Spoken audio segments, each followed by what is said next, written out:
I apologize for having to read from my laptop. I've been thinking about this a lot, and I tried last night and earlier today to kind of gather my thoughts into something that I hope will be coherent.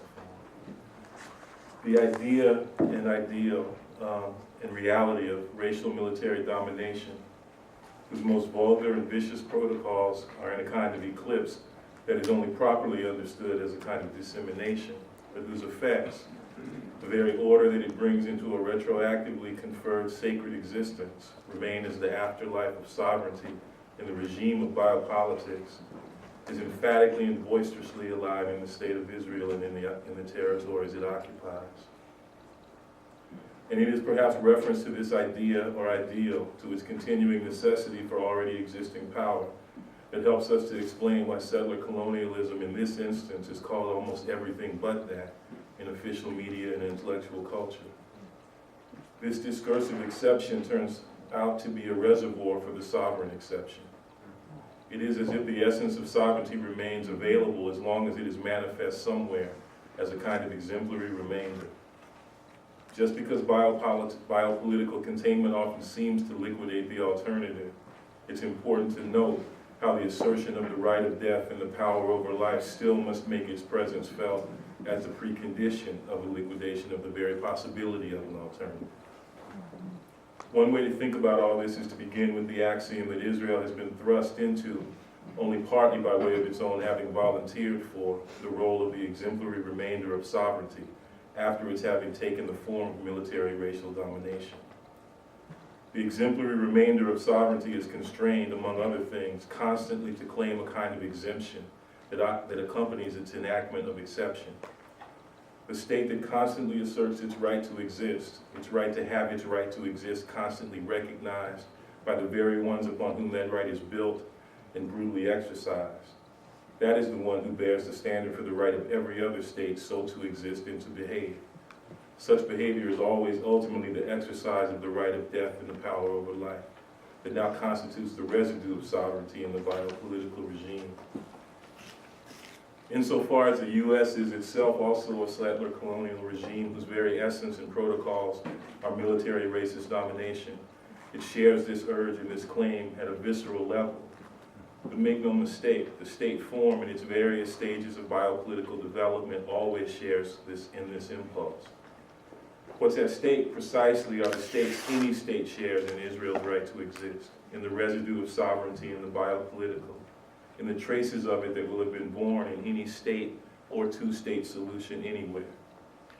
In the most general sense, always already residual sovereignty must respond violently to what brought it into existence, the already given, constantly performed capacity for the alternative.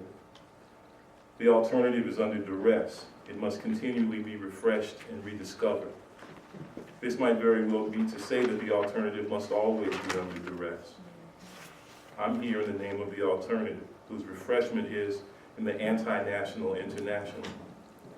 And one of the questions I often ask myself is how discourses of globalization and more pointedly of diaspora might become more than a mode of turning away from the very idea of the international.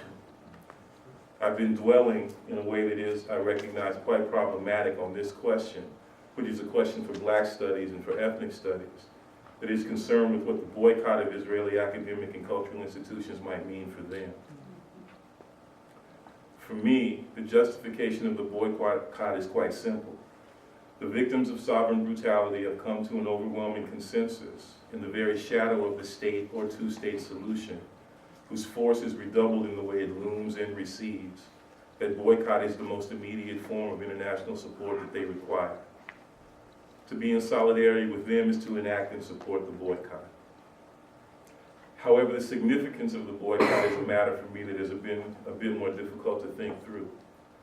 Arguments against the boycott that go beyond the rejection of whatever form, either of criticism of Israel or Palestinian resistance, or the sometimes open and sometimes veiled assertion of an assumed Israeli exemption and exception, focus on the negative impact the isolation and assumed withdrawal of support for Israeli dissidents will have.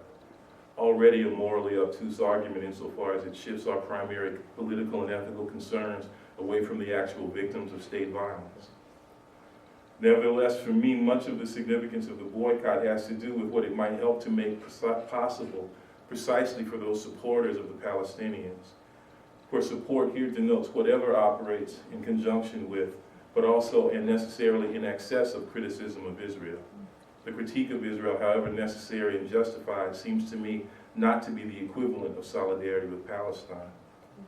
Not only in Israel, but all over the world, and particularly here in the U.S., which is, as I have intimated, Israel's outsized and enabling evil twin.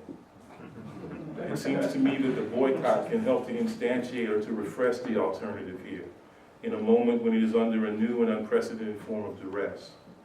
Again, for me, that refreshment is precisely anti-national internationalism standing against the working of sovereignty and exceptionalism in its biopolitical forms. There is a particular kind of sub-political experience that emerges from having been the object of that mode of racial military domination that is best described as incorporative exclusion that settler colonialism instantiates. It is not the experience of the conscious pariah, as Hannah Arendt would have it. Her misrecognition of this experience is at the root of her profound misunderstanding of Black American insurgency, which was not the unruly, sometimes beautiful, and ultimately unstable and pathological sociality of the ones who are not wanted, but was and is rather an unruly, always beautiful, sometimes beautifully ugly, destabilizing and auto-destabilizing sociality as pathogen for the ones whose desire precisely for that pathogen and its life-forming, life-giving properties is obsessive and unbroken.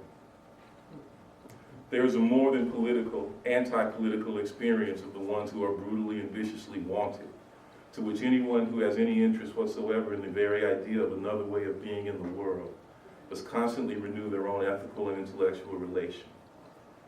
As someone whose social, intellectual, and aesthetic orientation is largely defined by Black studies and Black radicalism, which as far as I'm concerned are the same thing, I am interested in the refreshment of that orientation, for which I often feel despair in the moment that is so often horribly mistaken for its triumph, that this boycott, as a mode of international solidarity and exchange, can bring.